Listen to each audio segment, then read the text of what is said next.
Have you ever given so much attention to others that there was nothing left for yourself? This is not a story about cruelty. This is a story about kindness without limits.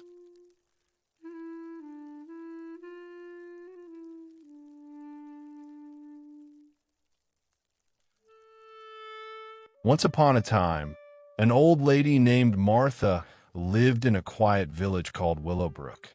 She was known by everyone as a very kind and polite person. Martha helped everyone because she believed that kindness would earn her respect. If someone called for help, she never said no. If someone needed her, she was always there, no matter the time or cost to herself. When Mr. Collins, the grocer, needed money, she lent it without hesitation. When Anna, her childhood friend, needed to talk at midnight, Martha listened patiently, even as her eyes burned with exhaustion. People often told her she was too good for this world, and for a long time, she believed that was a compliment. She thought her kindness made her valuable and believed that if she helped, loved, and gave enough, others would return the same care. But the reality was different. One cold evening, when Martha fell ill and asked Anna to sit with her for a while, Anna brushed her off, saying she was busy and would come another day. When Martha needed help carrying firewood, Jonas refused, saying he was too tired. Slowly, something heavy began growing inside her. Every night, she felt alone, her heart weighed down, her mind racing, her body aching. She could not understand why she felt so empty and unseen when she had done everything good for everyone. One afternoon, as Martha rested in her chair, exhausted and unwell, Mrs. Reed knocked loudly on her door and asked her to watch the children for a few hours. Despite her headache and lack of sleep, Martha smiled and agreed.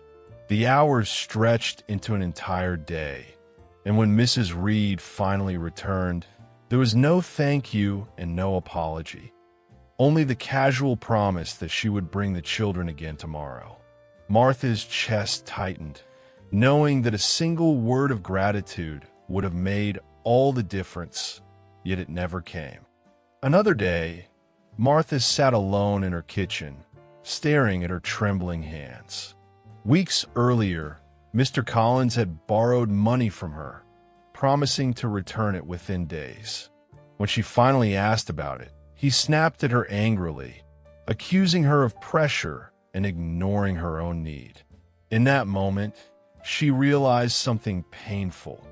Everyone came to her when they needed something, but no one cared when she did. Soon after, the villagers gathered to plan a big festival. Thomas, Eliza, Jonas, and others discussed and decided everything while Martha sat quietly among them, unnoticed. No one asked for her opinion. Only after the planning was finished did Thomas suggest that Martha handle the work, as she always did. For the first time in her life, Martha felt no excitement or pride. Instead, she said no. The room fell silent, and whispers followed, calling her rude, selfish, and changed.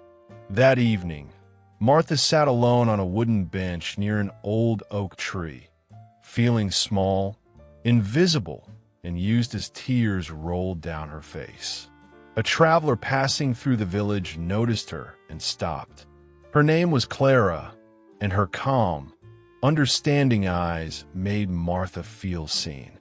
Clara gently told her that being available to everyone all the time was the reason no one valued her, and that kindness without boundaries was not kindness at all.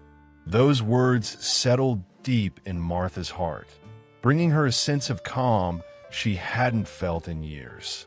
From that day on, Martha did not stop being kind, but she stopped allowing others to misuse her kindness. She stopped lending money to those who never returned it, stopped answering every late-night call, and stopped explaining herself. She began choosing where her kindness belonged and where it did not. Slowly, things changed. People began asking instead of demanding, thanking her instead of assuming, and offering help in return. For the first time in her life, Martha felt respected.